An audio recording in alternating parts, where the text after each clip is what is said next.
du plus profond du néant primordial, alors qu'il n'y avait ni lumière, ni forme, et que le temps lui-même reposait encore dans son premier sommeil, un souffle ténu fit frémir le vide. De cette immobilité, Chaos ouvrit les yeux, non pas comme un être, mais comme l'aube de toute existence.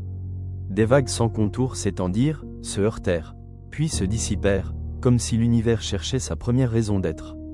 C'était l'époque où chaque force demeurait brute, où le moindre mouvement pouvait engendrer un âge.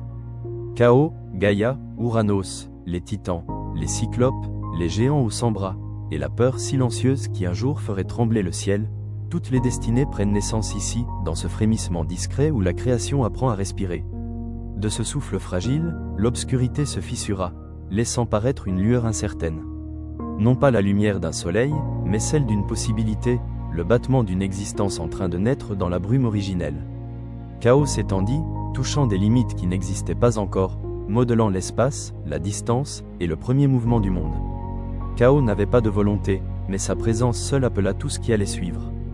Et dans ce murmure naissant, Gaïa surgirait, puis Ouranos, et la chaîne du destin se mettrait en marche. De Chaos, tout commence. Le saviez-vous, l'univers est né d'un vide invisible? Avant le ciel, la terre, ou le moindre dieu, il n'y avait qu'un gouffre sans fin. Chaos, un lieu sans lumière, sans temps, sans forme. De Chaos, les premiers êtres apparurent lentement. Ereb, la profondeur des ténèbres, et Nyx, la nuit qui enveloppait le néant. Puis, de l'union de l'ombre, surgit la première lumière. Éther, la lumière pure du ciel supérieur, et Éméra, l'aube d'un monde naissant. Tout commence avec Chaos. Mais la lumière et les ténèbres n'étaient qu'un prélude. Une présence immense prenait forme dans le vide. Et de cette présence, Gaïa allait naître. Au milieu de la lumière et de l'ombre naissante, une présence gigantesque commença à se déployer dans le cosmos. Des profondeurs de Chaos, un être puissant se manifesta. Gaïa, la terre primordiale, fondation du monde grec. Gaïa s'étendait, stable, portant le premier souffle de vie. Elle, ou plutôt, cette terre vivante, n'était pas seulement sol, mais l'esprit même de l'existence. De son essence, Gaïa façonna les montagnes, les mers, et les rivières anciennes. Chaque frémissement de la nature, chaque rythme du monde, prenait naissance en elle. Mais la Terre ne pouvait rester seule. Pour que l'univers trouve un ordre, il lui fallait quelque chose d'immense au-dessus d'elle. De Gaïa, une nouvelle force commençait à s'élever. Un ciel primordial, montant toujours plus haut. L'apparition d'Ouranos était imminente. Après que Gaïa eut façonné la Terre, le cosmos manquait encore d'une force capable de s'élever et de tout recouvrir. De l'essence même de Gaïa, un nouvel être surgit, Ouranos, le ciel primordial de l'univers grec. Ouranos s'étendait, montant toujours plus haut, formant une voûte infinie au-dessus de Gaïa. À cet instant, le ciel et la terre s'unirent, créant la première harmonie du monde. Avec Ouranos, Gaïa ne fut plus seule. Leur union ouvrit une nouvelle ère, celle des dieux primordiaux, nés de la puissance brute de la nature. Mais de cette union, une autre génération commençait à émerger. Des êtres plus forts, plus sauvages, destinés à changer le destin d'Ouranos. Ils étaient les titans, les premiers dieux colossaux.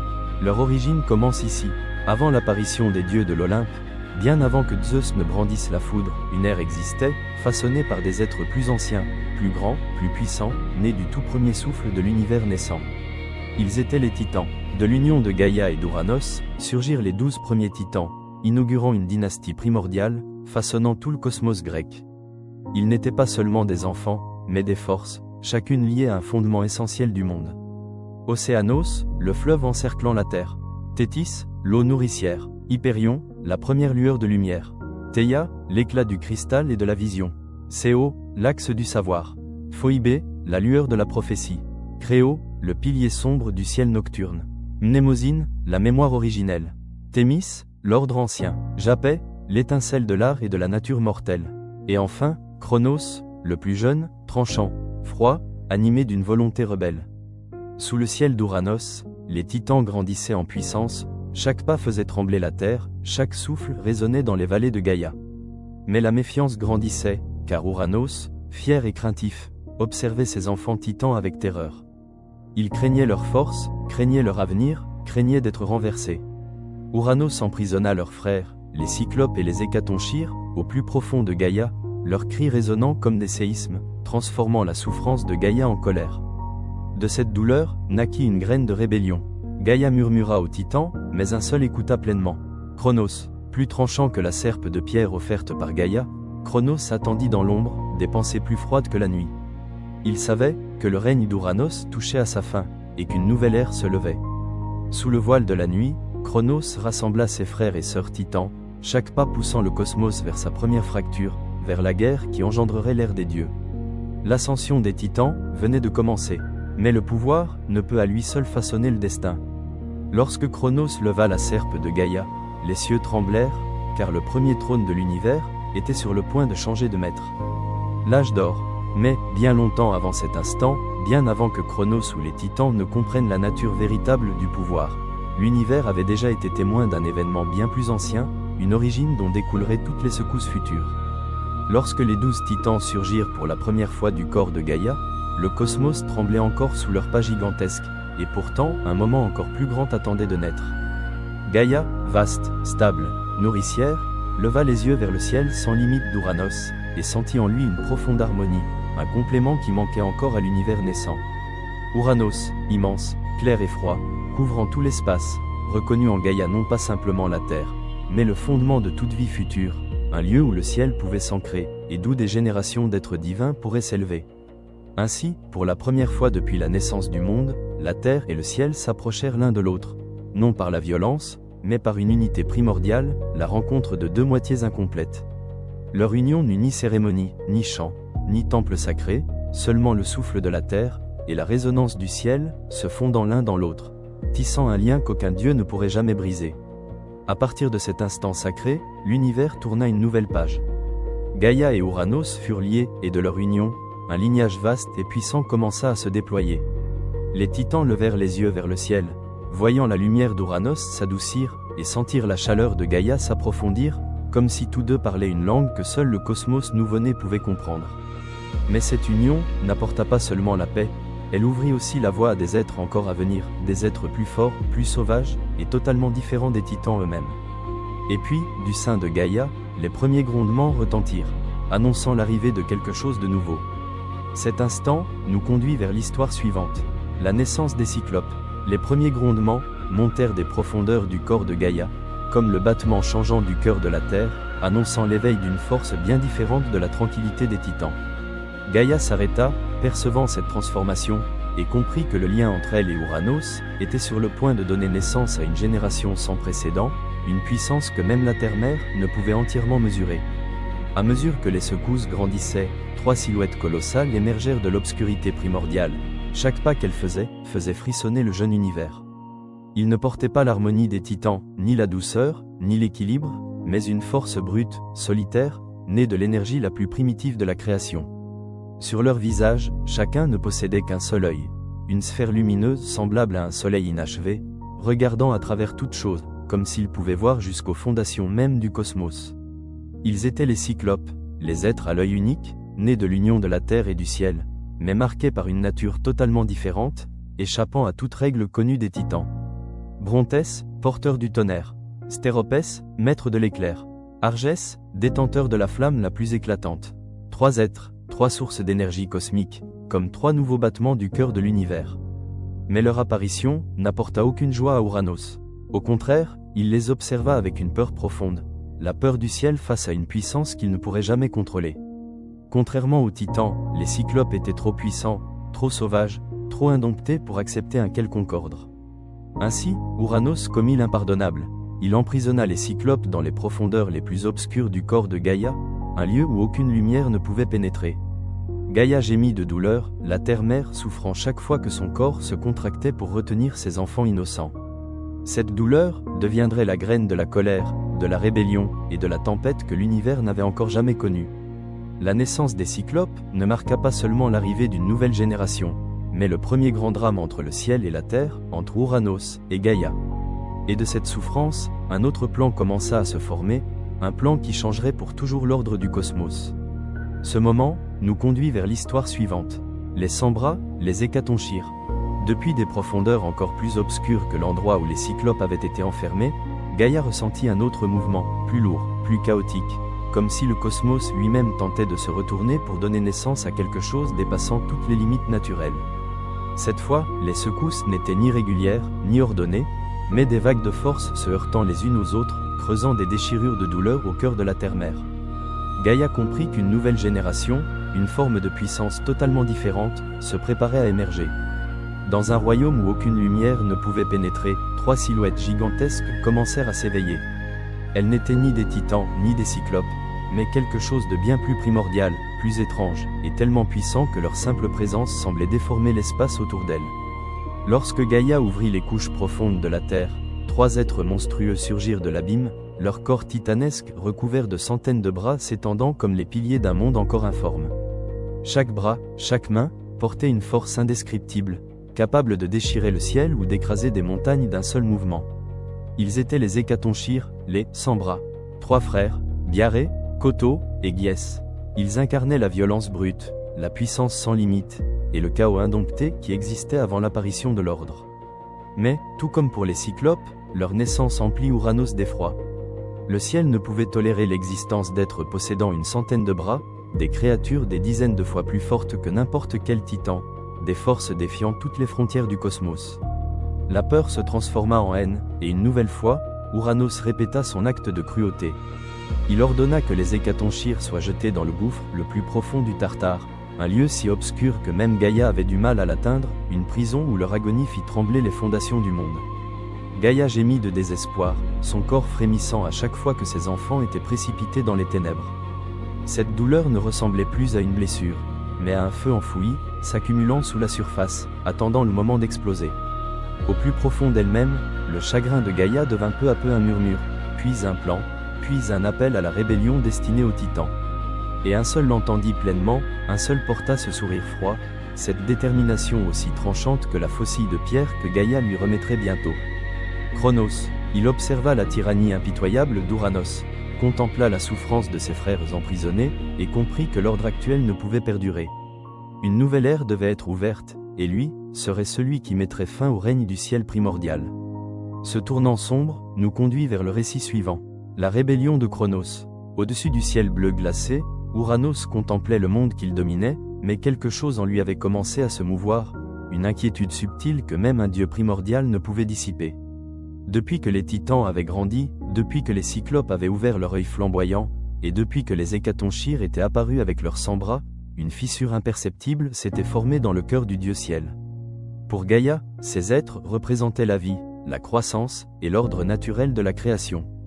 Mais pour Ouranos, ils devinrent des ombres de plus en plus vastes, des présages d'un avenir qu'il craignait de ne plus pouvoir contrôler. À mesure que chaque titan gagnait en stature, que chaque cyclope brillait comme un soleil inachevé, que chaque bras des Hécatonchires s'étendait tel un pilier d'un cosmos nouveau, l'angoisse d'Ouranos se resserrait autour de lui. Il craignait leur puissance, craignait leur différence, craignait même la possibilité de perdre le trône céleste. Et lorsque la peur s'enracine, l'autorité vacille. Ouranos ne vit plus ses enfants comme des êtres vivants, mais comme des menaces grandissantes, dévorant peu à peu la voûte céleste qui lui appartenait. Cette nuit-là, le grondement étouffé des Hécatonchires monta des profondeurs de Gaïa, semblable à un tonnerre emprisonné sous la pierre. Au lieu d'entendre les cris de douleur de Gaïa, Ouranos n'y perçut qu'un signe de danger, l'avertissement d'une possible destitution. La peur obscurcit tout jugement, le poussant vers son premier acte de véritable cruauté. Il enchaîna les Hécatonchires, les précipitant plus bas, toujours plus bas, dans les ténèbres les plus profondes du corps de Gaïa. Les cieux frémirent, la terre trembla, et Gaïa gémit comme si on la déchirait. Mais Ouranos sentit un bref soulagement, persuadé d'avoir sécurisé son règne, ne serait-ce qu'un instant. Pourtant, en cet instant même, Gaïa comprit que le ciel n'était plus un protecteur, mais un ennemi de la vie. Sa souffrance cessa d'être une blessure, pour devenir un feu souterrain, rampant sous la croûte terrestre, accumulant sa force, attendant le moment de jaillir. Au cœur de cette douleur, un titan écoutait plus attentivement que les autres. Le plus jeune, le plus rusé, et le plus ambitieux d'entre eux. Cronos, avec un regard aussi tranchant que la faucille de pierre que Gaïa lui remettrait un jour, savait que l'ère d'Ouranos vacillait, et qu'une nouvelle époque pourrait naître si lui osait agir. La peur d'Ouranos, loin de protéger son trône, traça sans le savoir la voie de sa propre chute. Tandis que le ciel se refermait dans sa certitude, Ouranos ignora que, par l'emprisonnement de ses propres enfants, il venait déjà de sceller le destin de son règne. Et dans les profondeurs ténébreuses, le murmure de Gaïa se fit plus intense, devenant un plan, un appel, une rébellion prête à remodeler l'ordre du cosmos. Les prémices du renversement avaient déjà commencé. Le frémissement laissé par la peur d'Ouranos, s'étendait dans le ciel comme un avertissement muet, et sous la terre profonde, où Gaïa respirait dans un silence lourd, une graine de révolte commençait à s'éveiller. Cronos se tenait dans l'obscurité primitive, observant le monde étouffé sous la domination de son père, et dans sa poitrine, une flamme tranquille s'élevait lentement. Ouranos régnait encore par la peur, craignant que ses propres enfants ne se lèvent, craignant la vengeance, craignant que le trône des cieux ne lui échappe un jour. Cronos ressentit ce tremblement, une fissure qui s'ouvrait dans un pouvoir que l'on croyait éternel. Gaïa l'appela d'une voix faite de pierre et de terre, lente, grave et lourde comme la destinée. Elle parla d'un monde incapable de s'épanouir, du ciel écrasant la terre sous une terreur stérile. Elle évoqua les enfants emprisonnés, l'obscurité qui n'avait jamais touché la lumière, et l'équilibre brisé depuis longtemps. Cronos écouta, et dans chaque silence, il comprit que la peur d'Ouranos était la porte ouverte pour celui qui oserait entrer. Il prit la faucille forgée par Gaïa, dont le tranchant résonna comme l'écho premier de la création, froide, aiguisée, mais illuminée d'une promesse. Cronos sentit son poids, comme s'il tenait le destin du cosmos tout entier. Cette nuit-là, lorsque le ciel descendit dans un calme absolu, Ouranos s'approcha de Gaïa comme toujours, ignorant que les ombres ne lui appartenaient plus. Cronos l'attendait, souffle profond comme les montagnes, les yeux brûlants d'une résolution inébranlable. Le destin n'était plus un don, mais quelque chose qu'il façonnerait de ses propres mains. Lorsque Cronos abaissa la faucille, le ciel sembla se fendre, et l'écho de la révolte se propagea à travers le vide primordial. Avec ce premier geste, l'ancien ordre commença à se briser, et l'avenir des dieux prit une autre direction. Dès cet instant, rien ne pourrait arrêter Cronos, et la chute d'Ouranos n'était plus qu'une certitude en attente. L'écho du coup porté par Cronos flottait encore dans l'étendue primordiale, et le ciel frémissait comme s'il venait d'être touché au plus profond de lui-même. La lumière qui couronnait autrefois Ouranos pâlissait, se dissolvant en filaments ténus, semblables au souffle d'un dieu qui s'éteint. Cronos se tenait sous les cieux vacillants, sentant le pouvoir de son père s'échapper, morceau après morceau, comme une marée se retirant d'un rivage désert. Gaïa observait en silence, mais ce silence portait le rythme d'une force nouvelle qui s'éveillait dans les entrailles de la terre. Elle sentait l'antique oppression se fissurer, libérant un souffle qu'elle retenait depuis l'aube de la création. Les autres titans restaient dans l'ombre, témoins non pas d'un simple acte de rébellion, mais de la naissance d'un nouveau souverain. Ouranos tenta de retenir son règne, mais sa divinité s'écoulait de lui comme du sable entre des doigts tremblants. Son regard croisa celui de Cronos, empreint de colère, d'impuissance, et au-delà de tout, de cette même peur qui avait façonné la tragédie depuis le commencement. Chaque souffle des cieux semblait s'étirer, et le vent portait une plainte sourde, le gémissement d'un dieu chutant hors de son trône. Lorsque le dernier fragment de force d'Ouranos se dissipa, le ciel se contracta en un mince ruban de lumière, puis se détacha du monde, comme si le destin venait de se déchirer. Sa chute ne tonna pas, elle se déploya dans un silence glacial, tandis que l'univers retenait son souffle pour marquer la fin du premier âge divin. Cronos leva les yeux vers la lueur mourante, et dans son regard brûlait plus qu'un triomphe, l'ombre d'une destinée qui s'approchait, une destinée qu'il ne comprenait pas encore, attirée vers lui comme le pouvoir cherchant un nouvel hôte. Dès cet instant, l'air de Cronos s'éleva, portant l'éclat d'un temps nouveau, mais murmurant déjà les tempêtes à venir. Lorsque la dernière lueur d'Ouranos disparut dans la voûte céleste, le monde s'enfonça dans un silence si profond qu'il semblait hors du temps. Mais dans ce silence, il n'y avait pas une fin, seulement le souffle discret d'un nouvel âge qui s'éveille. Cronos se tenait devant le trône qu'il venait de conquérir, auréolé de la lumière du vainqueur, mais accompagné de l'ombre d'un avertissement qu'il ne comprenait pas encore. Car tout pouvoir né du chaos, porte en lui la graine de la révolte. Et maintenant, alors que l'ère d'Ouranos s'achève, le règne de Cronos s'apprête à naître, baigné dans l'or doux de l'âge d'or à venir, et dans les tempêtes que même les titans ne sauraient prévoir. Dans le souffle tamisé de l'univers, le premier ordre commence à se transformer, et le destin des jeunes dieux se prépare à s'écrire, chaque mouvement forgeant l'avenir du ciel.